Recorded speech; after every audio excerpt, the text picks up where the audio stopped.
بسم الله الرحمن الرحيم الحمد لله رب العالمين حمدا كثيرا طيبا مباركا فيه والصلاة والسلام على نبينا محمد وعلى آله وصحبه أجمعين. Donc on est toujours dans la lecture du livre de l'imam Ibn al-Qayyim rahimahullah, dans le concis, le mukhtasar de son livre Madarij al-Salikin. Donc on est dans l'étape du repentir toujours, et plus particulièrement ici l'auteur il s'arrête sur les méditations que le serviteur doit avoir au moment où il tombe dans le péché et au moment où il se repent à Allah subhanahu wa ta'ala et qu'il revient vers son Seigneur. Donc on a donné plusieurs exemples dans la dernière lecture. On a vu certains exemples qu'Ibn al-Qayyim y donnait afin de nous rapprocher le sens et de faire méditer le serviteur. Donc on va poursuivre sans s'attarder. Donc il nous dit An-Nadharu Ar-Rabi', le quatrième coup d'œil entre guillemets que le serviteur il doit avoir.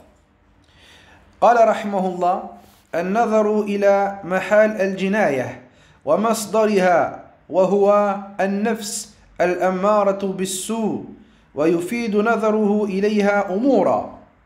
Donc il nous dit, la quatrième chose que le serviteur il doit regarder et sur quoi il doit avoir une attention particulière, c'est sur la base de ce crime-là. Quelle est la cause de ce crime-là? Pourquoi est-ce que le serviteur ici, il a dépassé les limites et pourquoi ici il est tombé dans l'erreur? Et il nous dit que la base de ce crime-là, qui l'a poussé à tomber dans l'erreur et à tomber dans la désobéissance à Allah Azza wa Jal, eh bien il nous dit c'est l'âme. L'âme ammaratun bis-su', instigatrice au mal et qui ordonne les mauvaises choses. Et il nous dit que lorsqu'il va comprendre cette chose-là et qu'il va méditer sur ça, eh bien ça va lui ramener plusieurs choses. Donc là, il va nous parler de l'âme, rahimahullah. قال منها أن يعرف أنها جاهلة ظالمة وأن الجهل والظلم يصدر عنها كل قول وعمل قبيح. Donc il nous dit que lorsqu'il va regarder un peu son nefs, que la personne il va regarder un petit peu son nefs, et bien il va se rendre compte que son nefs, la base chez elle, c'est qu'elle est ignorante et qu'elle est injuste. Et que cette ignorance ainsi que cette injustice, eh bien, va sortir de ces deux derniers que des mauvaises paroles ainsi que des mauvaises actions. وَمَنْ صِفَاتُهُ الْجَهْلُ وَالظُّلْمُ لَا مَطْعَمَ فِي اسْتِقَامَتِهِ وَاعْتِدَالِهِ الْبَتَّةِ.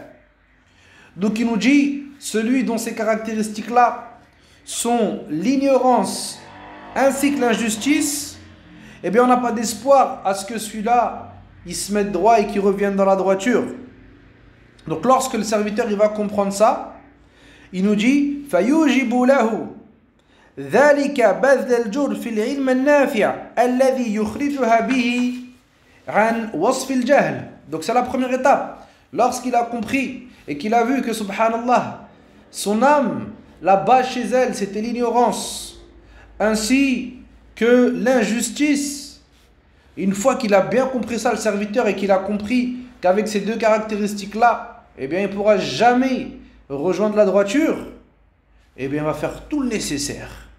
Il va faire tous les efforts possibles pour aller vers la science. Et là, il nous dit quoi, rahimahullah? Il n'a pas dit la science tout court. Il a dit al-ilmu nafi', la science utile.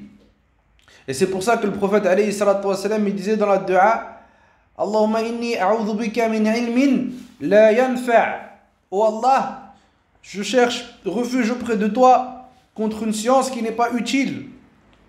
Et ça, nous, on doit se poser des questions à chaque fois. Et on doit tout le temps se le dire. Est-ce que cette science, est-ce que ces assises, est-ce que notre lecture du Coran, est-ce que le fait qu'on apprend l'arabe, est-ce que le fait qu'on écoute certains shuyukh, ça nous rajoute de la taqwa, ça nous rajoute de la crainte ça nous rajoute des actions, ça nous rajoute de l'khashiyah, la crainte révérentielle envers Allah subhanahu wa ta'ala, ou bien non, c'est comme une eau pure qui tombe sur une terre aride où rien ne pousse. Donc il nous dit ça, il nous dit la première des choses, c'est que lui il va faire ça, il va faire tout le nécessaire pour enlever le wasf, la description de l'ignorance qui colle à sa personne. وَالْعَمَلُ الصَّالِحِ الَّذِي يُخْرِجُهَا عَنْ وَصْفِ الظُّلْمِ. Donc voilà, deux choses, la science utile et les bonnes actions, les actions vertueuses qui sont faites avec ikhlas pour Allah Azza wa Jal et qui sont faites sur le suivi de la sunna du prophète alayhi salatu wassalam. الذي خلق الموت والحياة ليبلوكم أيكم أحسن عملا. Allah Azza wa Jal a dit celui qui a créé la mort ainsi que la vie, ou plutôt la mort ainsi que la vie, afin de vous éprouver et de faire sortir qui est le meilleur d'entre vous en action. Al-Fudayl ibn Iyad dit le meilleur en action dans le verset, c'est celle qui Allah il parle de l'action qui est faite pour Allah Azza wa Jal et de l'action qui est faite dans le suivi du prophète alayhi salatu wassalam. Hada wa ahsanu amala. Donc deux choses, une fois qu'on a compris la maladie de l'âme, c'est-à-dire le fait de se dire que moi, il me faut cette science utile, cette science qui va me sortir des ténèbres de l'ignorance vers la lumière de la science et des bonnes actions. Donc la deuxième des choses ensuite, c'est ça, c'est le fait d'œuvrer afin de se dégager et se débarrasser de cette description qui est l'injustice. وَمَعَ هَذَا فَجَهْلُهَا أَكْثَرْ مِنْ عِلْمِهَا وَظُلْمُهَا أَعْظَمْ مِنْ عَدْلِهَا. Et la base, il nous dit, rahimahullah, que malgré que la personne fera des efforts, et bien la base chez son âme, c'est que son ignorance elle est plus grande que sa connaissance et que son injustice elle est plus grande que sa droiture. ثم قال رحمه الله نعم فحقيق بمن هذا شأنه أن يرغب إلى خالقها وفاطرها أن يقيه شرها. Donc il nous dit, et ce qui est normalement demandé et ce qui est correct, c'est que celui qui a compris que ses caractéristiques sont celles qu'on a citées précédemment, eh bien lui il doit se diriger et avoir l'espoir en son Seigneur afin qu'il le protège du mal de cette dernière. وأن يؤتيها تقواها وأن يزكيها. Et il demande à Allah Azza wa Jal qu'Allah il lui accorde la piété à cette âme-là et qu'il la purifie. فهو خير من زكاها فإنه وليها ومولاها وأن لا يكله إليها طرفة عين. Donc c'est ce qu'il nous dit ici, il nous dit qu'Allah Azza wa Jal c'est lui qui purifie l'âme et c'est le meilleur pour purifier l'âme de la personne et c'est lui son maître et le serviteur il doit demander à Allah Azza wa Jal qu'il ne laisse pas son âme, qu'il ne laisse pas lui seul livrer avec son âme, sinon c'est la perdition pour le serviteur. فما هلك من هلك إلا حيث وكل إلى نفسه. Donc il nous dit que chaque personne qui a péri et qui a rencontré la perdition, eh bien elle a rencontré la perdition seulement parce que lui il s'est retrouvé seul avec son âme. قال النبي صلى الله عليه وسلم لحسين بن عبيد قل اللهم ألهمني رشدي وقني شر نفسي. Donc dans le hadith rapporté par At-Tirmidhi que Cheikh Al-Bani rend sahih, il nous dit alayhi salatu wassalam, ou plutôt il a dit à Hussein ibn Ubayd, dis dans la dua, oh Allah, alhimni rushdi, inspire-moi la guidée, waqini sharra nafsi, et protège-moi contre le mal de mon âme. Et dans inna alhamdulillah nahmadu wa nasta'inu wa nastaghfiruh wa na'udhu billah min sharri anfusina. Le Nabi sallam lui-même il cherchait dans ses khutbah, muqaddimat al-khutab, dans l'introduction de ses khutbah alayhi salatu wassalam, il cherchait refuge contre le mal de de demander à Allah Azza wa Jal qui nous protège du mal de nos âmes, subhanallah. Donc l'âme, elle pousse le serviteur vers l'ignorance et vers l'injustice. Et nous, on doit faire des efforts pour la combattre. Et pour pas être un esclave justement de notre nafs, mais plutôt être un esclave d'Allah Azza wa Jal. فمن عرف حقيقة نفسه وما طبعت عليه علم أنها منبع كل شر. Donc celui qui a pris conscience de la réalité de l'âme et de ce sur quoi elle a été créée de base, alors lui il va comprendre que c'est la base de tout mal, que c'est la source de tout mal. وَمَأْوَى كُلِّ سُوءٍ وَأَنَّ كُلَّ خَيْرٍ فِيهَا فَفَضْلٌ مِّنَ اللَّهِ عَزَّ وَجَلَّ مَنَّ بِهِ عَلَيْهِ لَمْ يَكُنْ مِنْهَا كَمَا قَالَ تَعَالَى. Donc il nous dit ici que chaque chose qui vient venir de bien de l'âme, ça c'est un fadl d'Allah Jalla wa Ala. Et ça vient pas de l'âme, mais c'est Allah subhanahu wa ta'ala qui a fait grâce à certaines de ces âmes-là. قال عز وجل ولولا فضل الله عليكم ورحمته ما زكى منكم من أحد أبدا ولكن الله يزكي من يشاء. Donc Allah il nous dit, mais si ce ne serait la grâce d'Allah Azza wa Jal ainsi que sa miséricorde, alors il n'aurait purifié personne d'entre vous. Mais cependant Allah Azza wa Jal, il purifie que il veut. Wallahu sami'un alim. Et certes Allah Azza wa Jal est audient et savant. Puis, pareil, ici l'auteur il va s'arrêter avec ce qu'on appelle Sayyidul Istighfar, la plus grande des demandes de pardon que le prophète alayhi salatu wassalam nous a enseigné. فقال فيه عليه الصلاة والسلام اللهم أنت ربي لا إله إلا أنت خلقتني وأنا عبدك وأنا على عهدك وعهدك ما استطعت أعوذ بك من شر ما صنعت أبوه لك بنعمتك علي وأبوه بذنبي فاغفر لي إنه لا يغفر الذنوب إلا أنت سبحانه.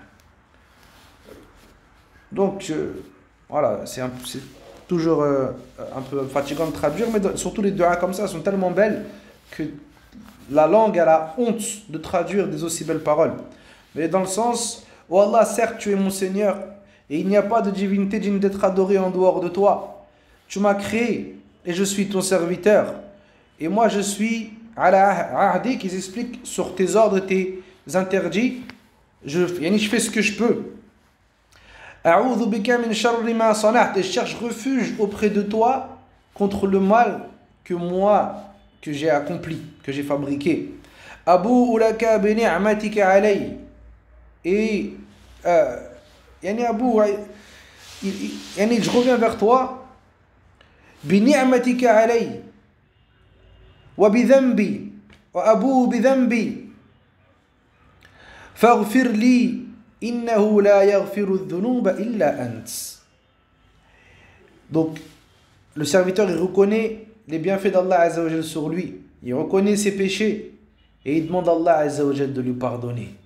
Fa innahu la yaghfiru dhunuba illa ant, car certes ne pardonne les péchés que toi et Allah. Donc il nous dit après rahimahullah فتضمن هذا الاستغفار الاعتراف من العبد بربوبيته وإلهيته وتوحيده والاعتراف بأنه خالقه العالم به إذا أنشأ نشأة تستلزم عجزه عن أداء حقه وتقصيره فيه. Donc là il nous dit que cette dua elle renferme plein de choses, et cette demande de pardon elle renferme plein de choses. Le fait que le serviteur il reconnaisse ses manquements, il reconnaisse la seigneurie d'Allah Azza wa Jal dans la création, il reconnaisse qu'Allah subhanahu wa ta'ala c'est l'unique, le seul qui mérite l'adoration, il reconnaît que c'est son créateur, il reconnaît que c'est lui qui sait toutes choses, et comme il reconnaît qu'Allah subhanahu wa ta'ala il l'a créé, eh bien juste ça montre que le serviteur il est incapable de rendre entre guillemets tout ce qu'Allah Azza wa Jal lui a donné. والاعتراف بأنه عبده الذي ناصيته بيده وفي قبضته لا مهرب له منه ولا ولي له سواه. Donc il dit, ici le serviteur il reconnaît que Allah Azza wa Jalla a son toupet entre ses mains et personne ne peut s'échapper de lui et qu'il n'a pas d'allié en dehors de lui. ثم التزام الدخول تحت عهده وهو أمره ونهيه الذي عهده إليه على لسان رسوله عليه الصلاة والسلام وأن ذلك بحسب استطاعته. Puis il dit ensuite le serviteur il comprend que toutes ces choses-là, eh bien, elles rentrent dans le fait qu'ils doivent respecter ce pacte qu'il a pris avec Allah Azza wa Jal, qui est ses ordres et ses interdits, comme on a dit précédemment. Et à ce moment-là, il doit affirmer, respecter ce pacte tant qu'il le peut, ala qadr l'istita'a. Tout ce qu'il a entendu, qui est venu de la bouche du prophète, alayhi salatu wassalam, que ce soit les ordres ou les interdits, eh bien ici le serviteur, il doit s'y soumettre, il doit obéir à ce qu'on lui a, il doit accomplir ce qu'on lui a demandé de faire, s'écarter de ce qu'on lui a interdit de faire, selon la capacité. Et une fois qu'il a compris ça, فإنه غير مقدور للبشر وإنما هو جهد المقيل وقدر الطاقة مع ذلك فأنا مصدق بوعدك الذي وعدته لأهل طاعتك بالثواب. Et là il nous dit justement que ça, on sait qu'on ne peut pas rendre à Allah subhanahu wa ta'ala tout ce qu'il nous a donné comme bienfait. Mais là le serviteur il reconnaît. Il dit Allah, je te donne ce que je peux, selon ma capacité, avec mes manquements, avec mes faiblesses. Mais je te rends véridique et j'ai la ferme croyance dans ta promesse et j'ai la ferme certitude dans la récompense que tu as promis, ou plutôt que tu as promise aux obéissants. وَلِأَهْلِ مَعَاصِيَتِكَ بِالْعِقَابِ. Et كذلك, j'ai aussi la certitude dans ce châtiment que tu as promis à ceux qui désobéissent. فأنا مقيم على عهدك. Et moi je reste ferme sur cet engagement. مصدق بوعدك. Et je rends véridique ta promesse, ya Allah. ثم الاستعاذة والاعتصام بك من شر ما فرطت فيه من أمرك ونهيك. Puis après le serviteur, ce qu'il fait, il cherche refuge auprès d'Allah Azza wa Jal. On explique toujours cette dua là. Il cherche refuge auprès de lui contre le mal que lui il a fait et tout ce dont il a été négligent dans les ordres et les interdits. فإنك إن لم تعذني من شره وإلا أحاطت بي الهلكة. Donc on demande à Allah Azza wa Jal qui nous protège du mal de nos personnes, qui nous protège du mal que nous on façonne avec nos mains. Et il dit parce que si toi tu ne protèges pas ya Allah, eh bien on est certes dans la perdition. فَإِنَّ إِضَاعَةَ حَقِّكَ سَبَبُ الْهَلَكِ. Et certes le fait, voilà, ça faut qu'on comprenne bien, le fait de délaisser les droits d'Allah Azza wa Jal, eh bien c'est une cause de destruction. فِي الدُّنْيَا وَالْآخِرَةِ وَأَنَا أُقِرُّ لَكَ وَأَلْتَزِمُ بِنِعْمَتِكَ عَلَيْهِ. Et moi je reconnais tes bienfaits que tu as fait sur moi ya Rabb. وَأُقِرُّ وَأَلْتَزِمُ بِذَنْبِي. Et je reconnais aussi tous mes péchés ya Allah. فَمِنْكَ النِّعْمَ وَالْإِحْسَانِ وَالْفَضْلِ. Vient de toi le bienfait, la grâce ainsi que le mérite. وَمِنِّي الذنب والإساءة فأسألك أن تغفر لي بمحو ذنبي. Donc moi je reconnais tout ça ya Allah, alors je te demande que tu me pardonnes mon péché, que tu effaces mon péché. وأن تقيني من شره إنه لا يغفر الذنوب إلا أنت. Et je te demande que tu me préserves du mal de ce péché-là, parce que le péché il a un mal. في الدنيا والآخرة. Il a un mal. Dans chaque chose qu'Allah Azza wa Jal il a interdit, il y a un mal. Il y a une mafsada fi dunya qabla al-akhirah. Il y a un méfait dans ce bas monde avant l'au-delà. Donc là il dit je te demande de me protéger de ce méfait ya Allah. Et certes ne pardonne les péchés personne si ce n'est toi. فلهذا كان هذا الدعاء سيد الاستغفار. Et c'est pour ça qu'on a appelé cette dua on va dire entre guillemets la maîtresse de la demande, la maîtresse de demande du pardon. Ah, t'as compris.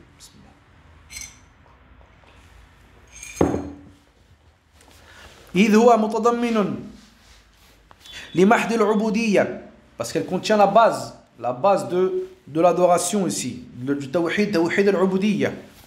فأي حسنة تبقى للبصير الصادق مع مشاهدة عيوب نفسه وعمله ومنة الله عليه. Là. Toujours là, on est dans une phase de mépriser nos personnes et de se rappeler la grandeur d'Allah Jalla wa Ala.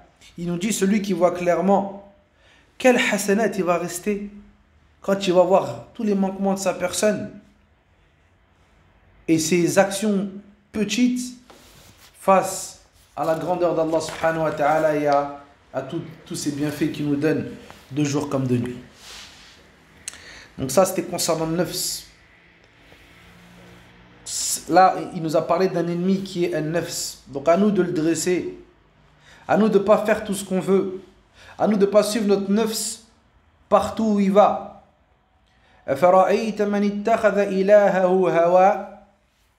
Allah il nous dit dans le Coran, est-ce que tu n'as pas vu celui qui a fait de ses passions une divinité? Donc ton nafs, des fois, il peut t'emmener dans de simples péchés. Des fois, ton nafs, il peut te détourner des choses qui sont meilleures. Par exemple, toi, tu es dans la mosquée du prophète à Médine, il va te dire, viens faire les magasins. C'est pas haram, mais il t'a détourné de ce qui est meilleur. Mais des fois, ton nafs, il peut t'amener dans le shirk total. Il a des étapes, cette âme-là, elle a des étapes et c'est dangereux. C'est pour ça qu'il faut la dresser. Il faut la dresser. Et comme il dit, Cheikh Al-Uthaymin disait, rahimahullah, celui qui a envie de faire un péché et qui se retient de le faire pour Allah Azza wa Jal, eh bien à ce moment-là, sa foi elle augmente. Donc quand ta foi augmente, forcément le nafs, il est de plus en plus à l'étroit. Là, dans la prochaine étape, on va parler justement d'un autre ennemi qui est Shaitan. والنظر الخامس نظره إلى الآمر له بالمعصية المزين له فعلها الحاض له عليها وهو شيطانه الموكل به. Donc il nous dit, cinquième chose, quand la personne doit s'arrêter au moment de son repentir et elle doit méditer sur ça, le fait de méditer sur celui qui a ordonné de faire ces péchés-là et celui qui les a embellis, certes c'est bien Shaitan. قال رحمه الله فيفيده النظر إليه وملاحظته اتخاذه عدوا. Donc là, n'importe qui est doué de raison, lorsqu'il va méditer sur Shaitan et à ce à quoi il appelle l'enfant d'Adam, alors automatiquement cette méditation va l'amener à le prendre en tant qu'ennemi. وكمال الاحتراز منه والتحفظ واليقظة. Donc lui, le serviteur intelligent, il va tout faire pour être protégé de lui. والتحفظ واليقظة, et il va se préserver, il va être attentif. Allah Azza wa Jalla dans le Coran, يا أيها الذين آمنوا لا تتبعوا خطوات الشيطان ومن يتبع خطوات الشيطان فإنه يأمر بالفحشاء والمنكر. Donc Allah nous dit, ô vous qui avez cru, ne suivez pas les pas de Shaitan. Et certes, celui qui suit les pas de Shaitan, alors Shaitan, il lui ordonne al-fahsha wal-munkar, la débauche ainsi que les actes blâmables. Donc Allah Azza wa Jalla nous a mis en garde contre Shaitan dans beaucoup de versets. Et là il nous dit, donc l'intelligent il se protège de lui et il fait attention à lui. وَالْإِنْتِبَاهَ لِمَا يُرِيدُهُ مِنْهُ عَدُوُّهُ وَهُوَ لَا يَشْعُرُ. Il fait attention à ce que son ennemi veut de lui, alors que lui il prête même pas attention. فَإِنَّهُ يُرِيدُ أَنْ يَظْفَرَ بِهِ فِي عَقَبَةٍ مِنْ 7 عبقات بعضها أصعب من بعض لا ينزل منه من عقبة الشاقة إلى ما دونها إلا إذا عجز عن الظفر به فيها. Donc regarde là, il va te dire un truc magnifique. Il va nous expliquer ici que Shaitan, lui, quand il va venir, il veut t'emmener et te bloquer dans, entre guillemets, un de ces pièges, un de ces obstacles. Parmi les 7. Et il va vouloir te bloquer dans un, et il va descendre en dessous de ce premier obstacle que lorsqu'il aura totalement désespéré de t'amener dans celui-là. Et là, on va voir ensemble c'est quoi ces 7 étapes. Al-aqabatu al-ula. عقبة الكفر بالله جل وعلا وبدينه ولقائه وصفاته وصفات كماله وما أخبرت به رسل عنه. Donc la première des choses, c'est qu'il veut que tu sois un mécréant, akhi. Il veut que tu ne crois pas en Allah Jalla wa ala, que tu délaisses la religion d'Allah subhanahu wa ta'ala, que tu renies sa rencontre, que tu renies ses caractéristiques sublimes et parfaites, comme les prophètes ont informé. فإنه إن ظفر به في هذه العقبة بردت نار عداوته واستراح معه. Le gars, il te dit quoi? Il te dit s'il arrive à bloquer le serviteur dans cette case-là, eh bien à ce moment-là, khlas, c'est plus un ennemi pour lui. Et il laisse tranquille. Et il ne l'embête pas. فإن اقتحم هذه العقبة ونجا منها ببصيرة الهداية وسلم معه نور الإيمان طلبه على العقبة الثانية.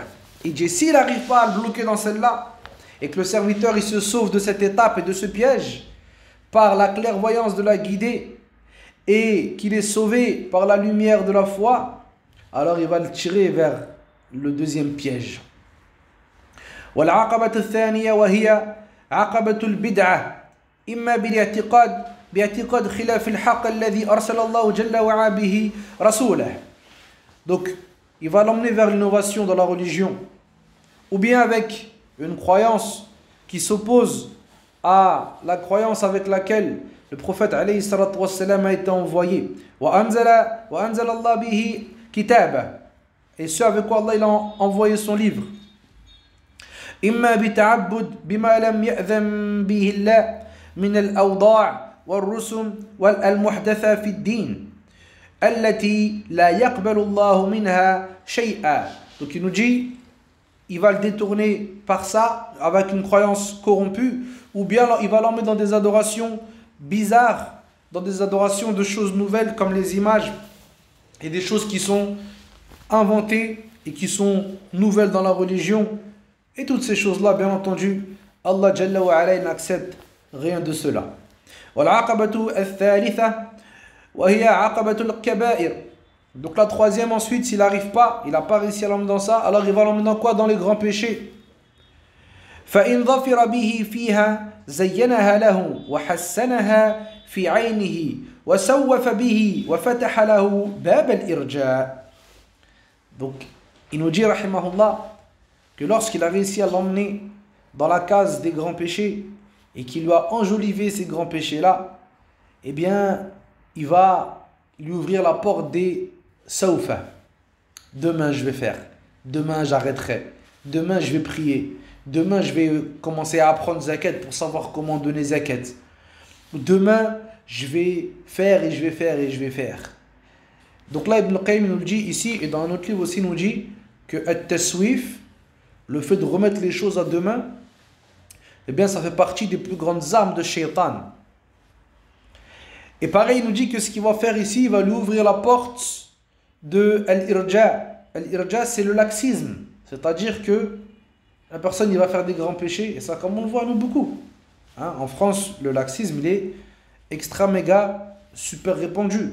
Faut le savoir, ça. C'est-à-dire que le mec, il est dans les grands péchés de jour comme de nuit. La yatoub, la yasoum, la yusalli, wa la yuzakki. Il te dit quoi? Il te dit, ouais, mais Allah, il est pardonneur. Shahada. Allah Azza wa Jalla t'a créé pour que tu l'adores. Il t'a pas créé pour que tu fasses ce que tu veux. Et Allah subhanahu wa ta'ala, il est juste. Il est juste. Et Allah Azza wa Jalla, il nous a ordonné des choses. Il nous a interdit des choses. Et il nous a créé en tant qu'épreuve pour qu'on soit ici. C'est la maison des épreuves. Est-ce que celui qui rend la feuille blanche, il dit non, c'est bon, le professeur il est gentil, ça passe, Inch'Allah? Non. Aussi, on doit faire des efforts. Comme on a dit dans la dua juste avant, la personne a fait les efforts et elle sait qu'elle aura des manquements. Mais faire rien et rester plongé dans les catastrophes, l'autre, elle est limite, elle est dans de la prostitution virtuelle, l'autre, il tient des terrains, il vend tout ce qui bouge, il consomme tout ce qui bouge, et ils te disent non, moi je suis musulman, mais Allah, tranquille, Allah il va me pardonner, c'est rien, c'est pas grave, vous abusez, vous les frères. A'oudhu billah, wallah. Eh frère, wallah. C'est toi t'abuses. C'est toi t'abuses. Moi aussi j'abuse. C'est nous on abuse. On a oublié qu'Allah Azza wa Jal nous voyait. On a oublié qu'Allah subhanahu wa ta'ala, il était proche. Proche par sa science. Allah subhanahu wa ta'ala, il nous dit وَإِذَا سَأَلَكَ عِبَادِي عَنِّي فَإِنِّي قَرِيبٌ. Allah il est qarib. Donc ça doit nous rappeler qu'Allah subhanahu wa ta'ala, il nous surveille. Et on va lui rendre des comptes, subhanallah. Donc, la personne ne doit pas tomber dans ces pièges-là. Ensuite, il nous dit que si bien sûr il n'arrive pas avec ça, le serviteur se sauve de ça, de ses grands péchés, de par une tawbah ou de par le fait qu'Allah subhanahu wa ta'ala il l'a préservé tout simplement, eh bien il passe ensuite à l'aqaba al-rabi'ah. وهي عقبة الصغائر فكان له منها القفزان قال ما عليك إذا اجتنبت الكبائر ما خشيت من اللمم. Là il nous dit qu'après ça il l'emmène dans les petits péchés.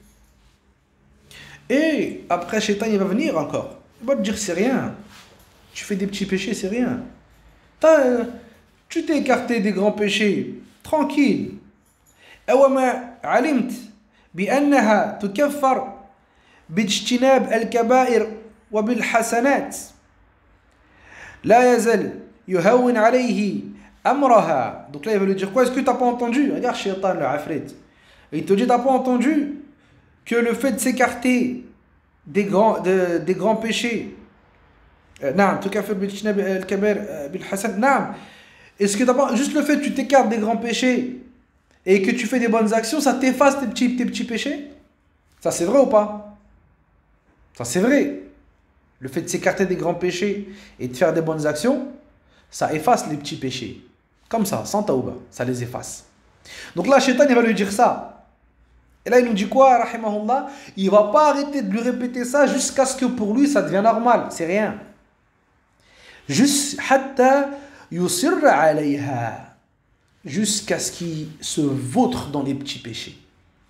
Fayakun murtakibul kabira al-khaif al-wajil al-nadim ahsana halan minhu. Et regarde, il nous dit quoi ici?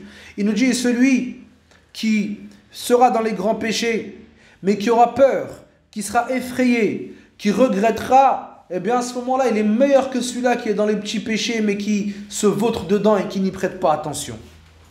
فإن الإصرار على الذنب أقبح منه ولا كبيرة مع التوبة والاستغفار ولا صغيرة مع الإصرار. Donc il nous dit, rahimahullah, que il n'y a pas de le israr avec le péché, c'est moche, plus moche que l'autre qui a peur et qui fait des grands péchés.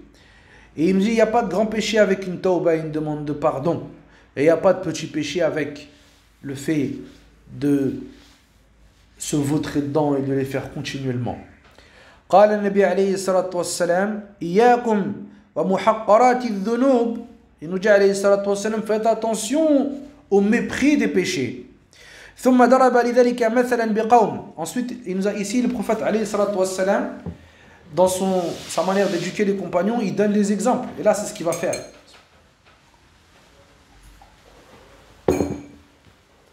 Il nous dit عليه الصلاة والسلام نزلوا بفلاة من الأرض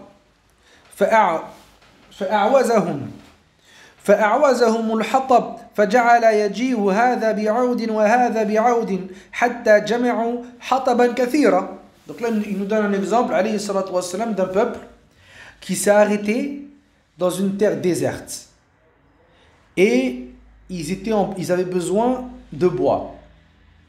Donc il dit, ils sont arrivés un par un, l'autre il a ramené une branche, l'autre il a ramené une branche, l'autre il a ramené une branche, jusqu'à ce qu'ils ont eu beaucoup de bois. فأوقدوه نارا. Et ils en ont fait un feu, un grand feu. وأنضجوا خبزتهم فكذلك شأن محقرات الذنوب تجتمع على العبد ويستهين بشأنها حتى تهلكه. Donc regarde, c'est ce qu'il nous dit alayhi salatu wassalam. Il nous dit cela, ils ont ramené plein de bois. Ils ont réussi à faire un grand feu jusqu'à ce que ce feu-là, ils mangent toutes leurs provisions. فكذلك, et c'est pareil, celui qui méprise les péchés, ils vont se rassembler dans lui et lui il va les mépriser, il va pas faire attention jusqu'à ce que ces petits péchés ils vont le détruire. Donc la personne elle fait attention, tu te rends compte, regarde le prophète alayhi salatu wassalam, comment il nous éduque, subhanallah, comment il est haris bil mu'minin, wallah, il est attentionné envers les croyants. Il te dit même les petits péchés, faites-y attention, soyez pas négligents envers ça. Qu'est-ce que nous on devrait dire quand on fait des grands péchés? On dit khair, shallah ma'alesh, Allah ghafur rahim. Ça c'est les petits péchés, ya Abdallah. Donc une fois que le shaitan il a désespéré de cette étape-là, et on va finir, je vais raccourcir le truc, Inch'Allah. Lorsqu'il a désespéré des petits péchés, alors il nous dit, rahimahullah, al-aqabatu al-khamisah, wa hiya aqabatu al-mubahat allati la haraj ala fa'iliha, fashaghalahu biha yani al-istiksar min at-ta'at. Donc c'est ça qu'il nous dit ici. Il nous dit après, s'il ne peut toujours pas le bloquer par les petits péchés, ben il va faire quoi? Il va l'occuper à faire beaucoup de choses autorisées, jusqu'à ce que ces choses autorisées-là, il le détourne des actions méritoires et de faire plus d'efforts dans l'ibada. Ensuite, il nous dit, s'il n'arrive toujours pas ici, eh bien, il va l'emmener vers al-aqabatu as-sadisa. وهي عقابة الأعمال المرجوحة المفضولة من الطاعات فأمره بها وحسنها في عينه وزينها له وأراه ما فيها من الفضل والربح ليشغله بما عما هو أفضل أو بها عما هو أفضل منها. Donc là, je pense qu'on a déjà vu un peu ça. Là, qu'est-ce qu'il va faire ici? Là, c'est technique. Khlas, il n'arrive pas à l'occuper par les mubahat, il va faire en sorte que le croyant, dans ses adorations, lorsqu'il se retrouve entre deux situations et qu'il a deux choix, eh bien il va prendre celle où il y a moins de récompense. Taïb, comment on fait pour savoir c'est laquelle qui a le plus de récompense? Comment on fait, Jared? Tu as deux actions là. Toi, tu veux savoir c'est laquelle qui te ramène le plus de récompense auprès d'Allah Azza wa Jalla. Comment tu fais? Je crois qu'il y avait trois manières de savoir, non? Je crois. Ça? Vas-y, dis. Vas-y, تفضل.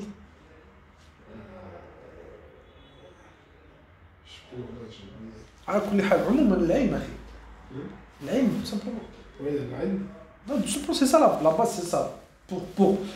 Pour meilleur, pour que nous on arrive en fait à faire la différence entre les actions. Savoir qu'est-ce qui est bien et qu'est-ce qui est mieux, il faut de la science. Il faut de la science, il faut du fiqh fi dinillah azza wa jalla. Et là tu comprends qu'avec la science, shaitan, tu vas l'épuiser. Taïb, un exemple. L'imam, le muaddin, il a fait l'adhan. Moi, je suis en train de lire un livre, مثلا. Ils disent faire une chose au moment approprié.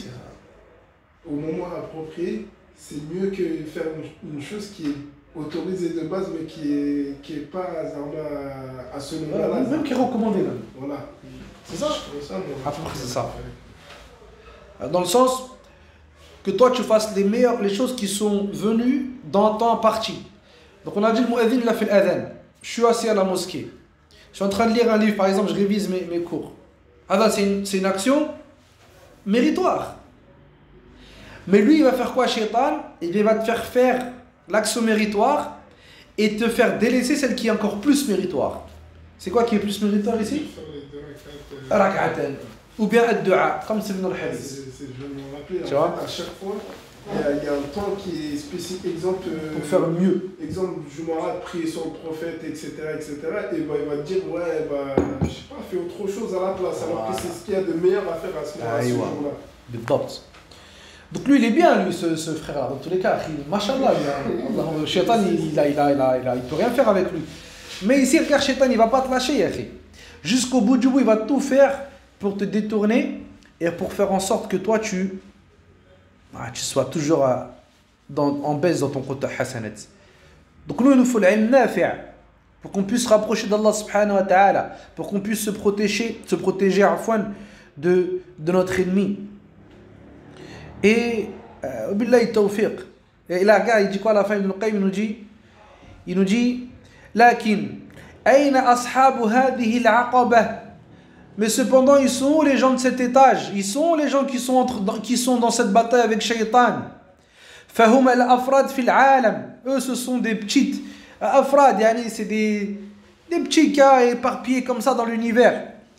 Wal aktharun qad dhafira bihim fi al-aqabat al-ula. Il nous dit, et certes, la plupart des gens, ils sont bloqués, ils se sont fait piéger dans la première des étapes, qui est quoi? Qui est le kufr. Wa'adhu billah. طيب, ensuite il finit ici avec la dernière. والعقبة السابعة وهي عقبة تسليط جنده عليه بأنواع الأذى. Donc il nous dit, cette étape-là, c'est la dernière. Et cette étape que Shaitan il va faire pour déstabiliser le serviteur, tout le monde y passe. Tout le monde va y goûter. Et il nous dit, et s'il y en a un qui serait préservé de cette étape-là, alors certes, ça aurait été les prophètes et les messagers. Donc il va tout faire pour causer du tort au serviteur qui a atteint ce degré-là. Bilyad wal lisan wal qalb ala hasab martabatihi fil khayr. فكلما علت مرتبته أجلب عليه بخيله ورجله وظاهر عليه بجنده وسلط عليه حسبه وأهله بأنواع التسليط. Donc il nous dit, plus la personne justement elle va avoir un degré élevé et plus elle va être avancée dans son cheminement spirituel, plus il va vouloir lui nuire dans les épreuves. Il va lui envoyer ses soldats, il va lui envoyer, il dit, ses chevaux, il va lui envoyer ses soldats à pied, ils vont venir en monture et il va toujours être éprouvé. Et ça va avec le hadith du prophète alayhi salatu wassalam quand il nous dit ashaddu an-nasu balahan al-anbiya thumma al-amthal fal-amthal. Donc les gens les plus éprouvés sont les prophètes, puis ceux qui les ont suivis, puis ceux qui les ont suivis, yani ceux qui leur ressemblent, ceux qui les ont suivis. وهذه العقبة لا حيلة له في التخلص منها فإنه كلما جد في الاستقامة والدعوة إلى الله تعالى والقيام بأمره جد العدو في إغراء السفهاء به. Donc là c'est ce qu'il nous dit. Plus la personne va avancer dans sa droiture, dans le fait d'appeler Allah subhanahu wa ta'ala, dans le fait de faire tenir les ordres d'Allah azza wa jal, eh bien lui il va faire preuve d'effort pour envoyer ses troupes vers lui afin de le détourner. فهو في هذه العقبة قد لبس لأمة الحرب. Il nous dit à ce moment-là, il a mis l'habit du combat. وأخذ في محاربة الله محاربة العدو لله عز وجل وبالله. Il nous dit à ce moment-là, le serviteur, il a mis sa tenue de guerre et il est parti affronter l'ennemi d'Allah Azza wa Jal pour Allah Azza wa Jal, avec Allah Azza wa Jal. فعبوديته فيها عبودية خواص العارفين وهي تسمى عبودية المراغمة. Donc il nous dit cette adoration, c'est une adoration qui est spéciale. Et ça c'est pour le khawas. C'est pour des gens qui sont particuliers, des gens qui sont proches d'Allah Azza wa Jal. Ça, c'est pas pour tout le monde. Dans le sens où lui, il a l'adoration de combattre et de détester et de s'opposer à tous ceux qui s'opposent et à ceux qui s'opposent et aux choses qui s'opposent aux ordres d'Allah Jalla wa Ala. La yantabi laha illa ulul basair at-tamma. Il nous dit ça, cette étape-là, c'est que les gens de la clairvoyance concrète qui s'arrêtent et qui font attention à ça. Wala shay ahabbu ila Allah azza wa jal min muraghamati waliyihi li'aduwi wa iradatihi lahu. Donc il nous dit, il n'y a pas une chose plus aimée auprès d'Allah azza wa jal que le fait que le serviteur y prenne l'ennemi d'Allah azza wa jal en ennemi et que ce serviteur-là il fasse en sorte que l'ennemi d'Allah subhanahu wa ta'ala il a en quelque sorte la haine ici, al-ghayr, la rage, la haine. Donc ça c'est une chose qui est aimée auprès d'Allah subhanahu wa ta'ala, le fait que le croyant il prenne shaitan en ennemi. Il prenne en ennemi parce qu'il a compris qu'Allah subhanahu wa ta'ala il ne l'aimait pas et que lui dans son cœur la lumière de la foi a fait en sorte qu'il aime pour Allah Jalla wa Ala et qu'il déteste pour Allah subhanahu wa ta'ala. Donc à ce moment-là il s'est désavoué de tout ce qui est adoré en dehors d'Allah Jalla wa Ala. Il a foncé vers la foi, vers le chemin de ceux qui ont cru. Il s'est allié avec les croyants, ceux qui s'accrochent à la sunna du prophète alayhi salatu wassalam, et il a pris le plus grand des ennemis qui est shaitan en ennemi. Et Allah subhanahu wa ta'ala il a alors par ce biais-là aimé, et il a aimé les actions de ce serviteur. نسأل الله سبحانه وتعالى أن يغفر لنا جميعا سبحانك اللهم وبحمدك أشهد أن لا إله إلا أنت أستغفرك وأتوب إليك وصلى الله وسلم على نبينا محمد وعلى آله وصحبه أجمعين والحمد لله رب العالمين وبارك الله فيكم.